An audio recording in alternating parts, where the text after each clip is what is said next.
Hello, friends. Well, last night was the rebroadcast of the Rock and Roll Hall of Fame for 2024, and I just wanted to make a little video about my thoughts on the whole deal. Cher was amazing. She came out and sang Turn Back Time, and Dua Lipa sang Believe with her. Cher is the only artist to have a #1 hit in 7 decades. Her band included Questlove on drums and Joel Hoekstra on guitar. And I'm probably one of the only people that would appreciate that performance that would know who that was. He's a great guitar player, longtime Whitesnake guitar player, and lots of other bands. Next up was Tribe Called Quest. Was inducted by Dave Chappelle. It was an awesome speech. Obviously, the whole thing was mostly dedicated to Five Dog, who passed away a few years ago.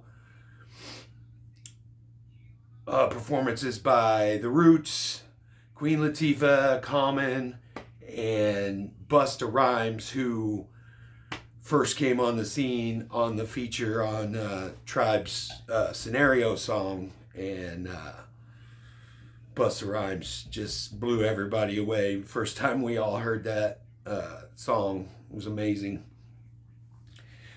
Next up, we got Peter Frampton, inducted by Roger Daltrey of The Who, and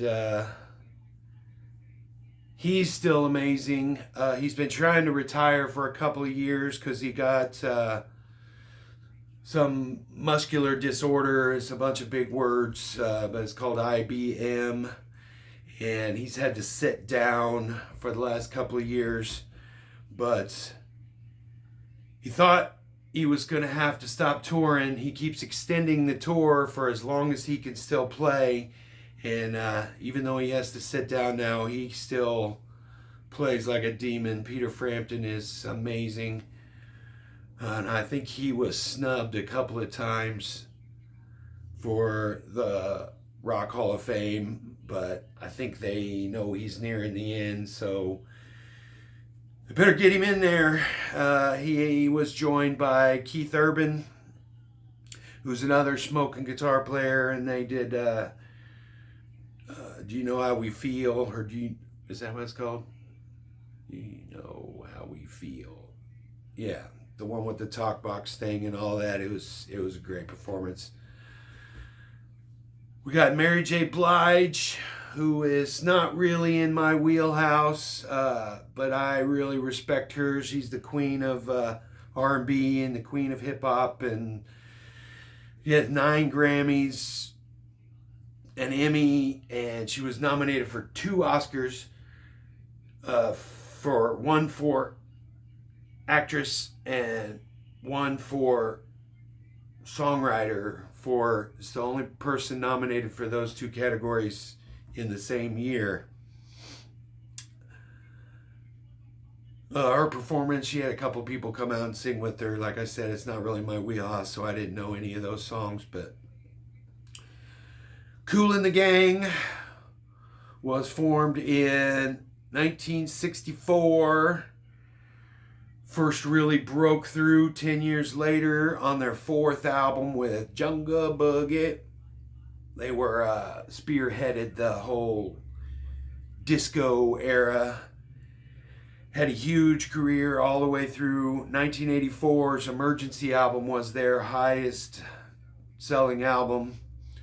They have 23 albums to their name, and they're still going to this day. So they definitely deserve to be in the Rock and Roll Hall of Fame. Dave Matthews Band. I am not a huge fan of a lot of their songs. Actually, I'm hit and miss on their songs. I don't like his voice that much, but their band is top notch. And it's interesting that a band named after a person has kept the core band for the same members for almost 30 years, including one of the best drummers ever in Carter Beauford. Their 10 studio albums, except for their first that charted at number 11 and their latest in 2023 that charted at number 5, all 8 of their other albums have all went to number 1. But as a live band, they are known as a jam band, and they hardly ever play any songs the same way twice. And they have 96 live albums in 30 years. That's just amazing. And another noteworthy thing is their charity, the Bama Works Fund, has raised over $65 million for disabled people and children and other marginalized people. So that's amazing. Next up, we have Foreigner, who I love. I don't know why they didn't get the Foreigner band.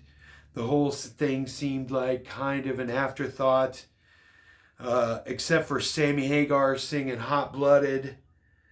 It just makes no sense who they got to tribute them. Demi Lovato sang Feels Like the First Time, and it was terrible.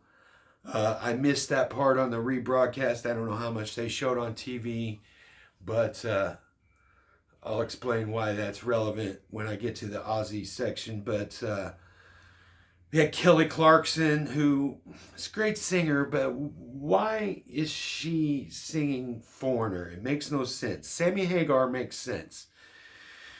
But Lou Gramm came out and sang I Want to Know What Love Is with Kelly Clarkson, which was kind of a cool moment because he's had a lot of health issues and hasn't really been able to perform in the last couple of years. So that was a really neat moment.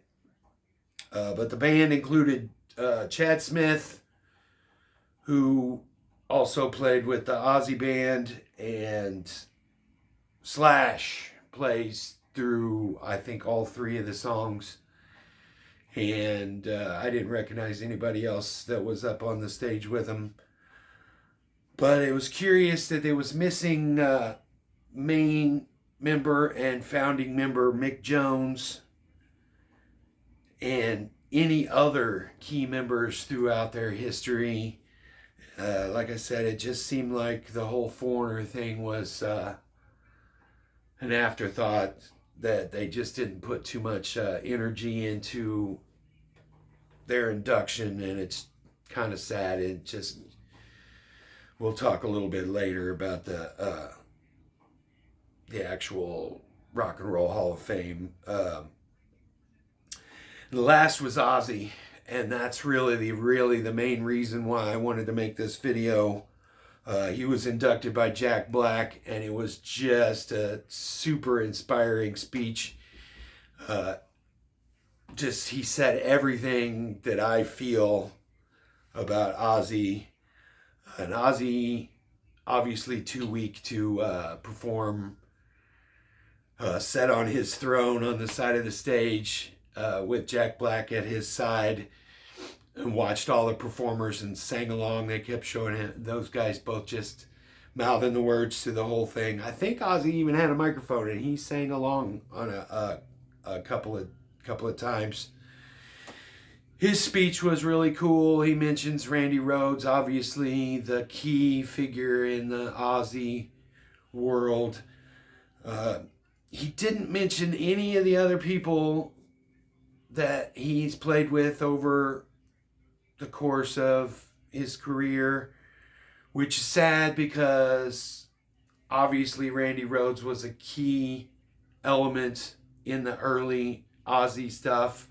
But Bob Daisley was his songwriting partner and bass player for every major era of Ozzy's career, from the Blizzard stuff to the Bark at the Moon stuff to the No Rest for the Wicked when they first got Zach, to the No Rest for the Wicked, I just said that, to the No More Tears era. They brought Bob Daisley back to help with the songwriting and arranging and playing bass. And he definitely deserved a nod because Bob Daisley is a key figure in the Ozzy career. But it just didn't fit the narrative well enough for it to be a concise, cohesive storyline. They didn't mention Rudy Sarzo or Lee Kerslake, the other, or Tommy Aldridge, the other members in the bands. Lee Kerslake died a few years ago. They didn't mention the Jakey Lee or Don Airey or any of the other people like Phil Suzanne or Brad Gillis, or all of those people could have just, it would have taken 30 seconds, just like I just did, to mention all those names. The backup band was Chad Smith, again, from the Chili Peppers, and bass was Robert Trujillo, who played with Ozzy for a short period before joining Metallica. And Andrew Watt, who's been Ozzy's main producer and guitar player for the last couple of years.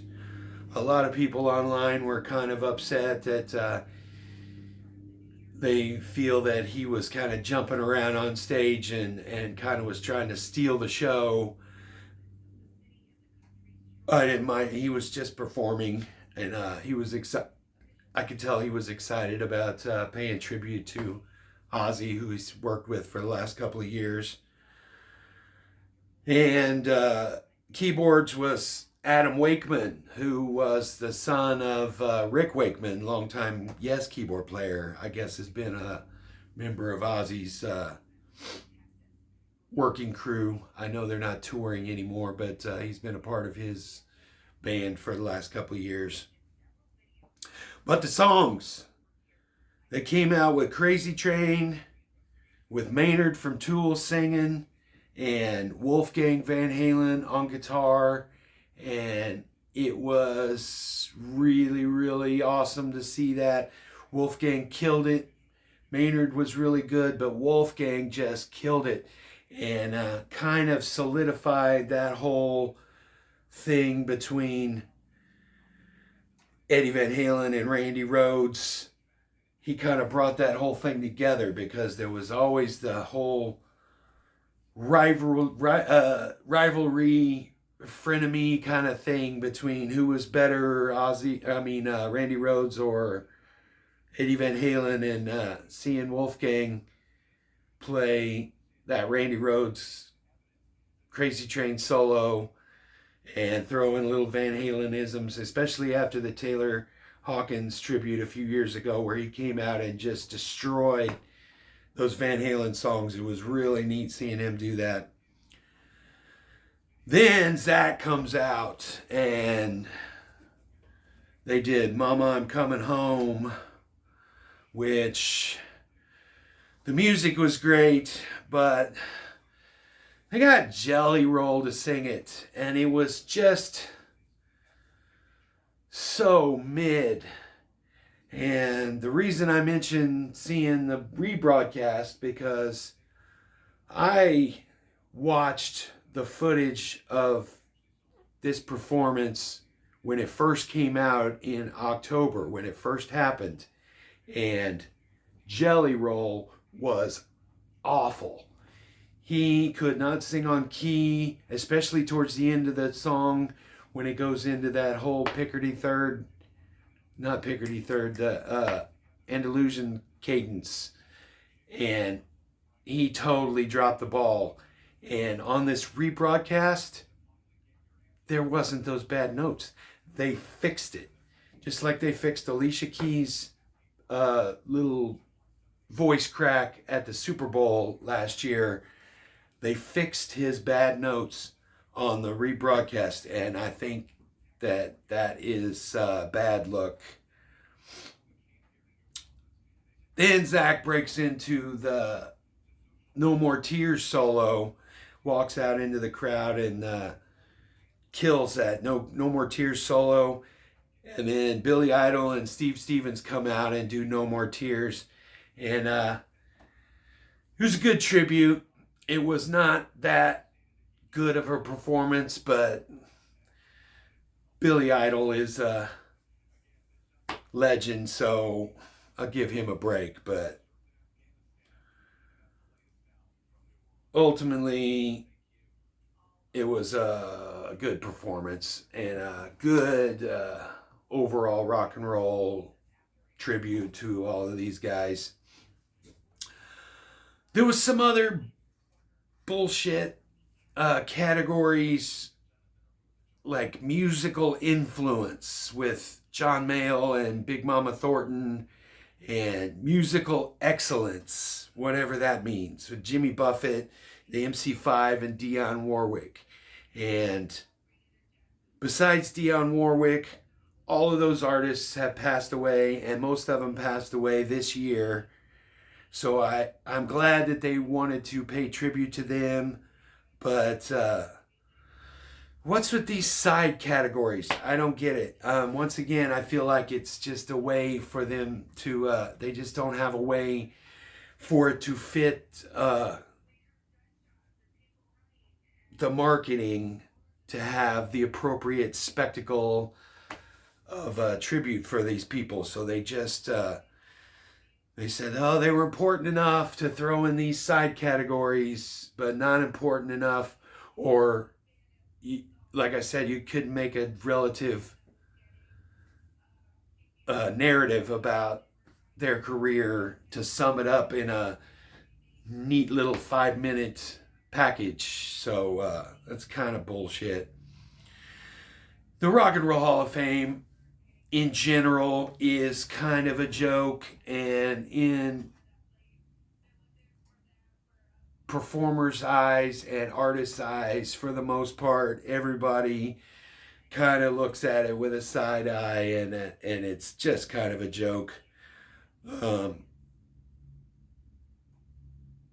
There's controversial entries every year. People get all up in arms about them including hip-hop artists and occasionally country artists. And it's not necessarily racist, but sometimes it just toes the line a little close. Rap and hip-hop and country are an integral part of the evolution of rock and roll. And if your limited idea of rock and roll is the Beatles and Led Zeppelin and Metallica, then you need to dig a little deeper into the history and find out where rock and roll really comes from, because the hip-hop artists that they include almost always are relevant and deserve to be in there if anybody else does. And even more controversial is all of the people that are snubbed from inclusion.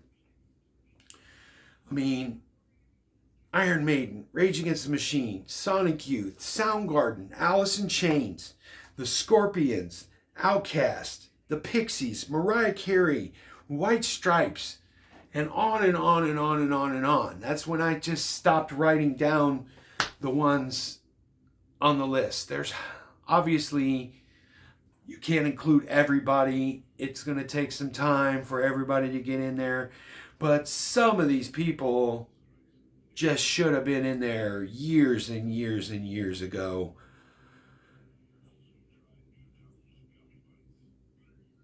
Then you have the idea, you have all the people that are just a little more outspoken and or outright boycott the Rock and Roll Hall of Fame for how stupid it is. Steve Miller really called him out a couple of years ago when he was inducted, that the whole committee and the whole process just needs to be reworked from the top to the bottom. He said they offered him and his wife tickets, and he said, well, I need to have my band here. What about my band? What about their wives? And anybody other than him and his wife, they had to pay $10,000 for a ticket. And you have to find your own transportation there. And the Rock and Roll Hall of Fame gets all of the publicity and reaps all of the rewards, except for the little bit of recognition that you get for being included and being honored on the night. And I'm sure that feels great. But to have anybody that you care about there with you, it's going to cost you $10,000 a person. Screw that. Dire Straits didn't show up for their... there wasn't even an... what do you call it? A celebration... induction for them because Mark Knopfler didn't show up, and his brother, who was in Dire Straits early on, they promised him transportation to the show, and they reneged on that, and so nobody from Dire Straits showed up. Iron Maiden basically just told him to take them off the list. They don't even want to be in there. The Sex Pistols pretty much did the same thing. They said, we don't even it's such a stupid spectacle. They didn't even want to be involved. So I guess it's nice to be recognized, especially if you're still alive and you're still out there performing and doing things. And after a 30-year career, it's 25 years from your debut album before you could be inducted. So obviously a lot of these people are on the tail end of their career, and but like I said, a lot of them are all still out there performing. So it's kind of like writing a memoir halfway through your life. Like you're missing a lot there. But I don't know, I'm starting to repeat myself and ramble a little bit, but that's my thoughts on the Rock and Roll Hall of Fame. I'm going to get this out there real quick because it was last night when they showed it on TV. Let me know in the comments below if you watched it, if you saw it, what you think about the people that are not in there and the people that are in there that you maybe don't think should be or whatever. Let's have a conversation about it. All right, I'll catch you.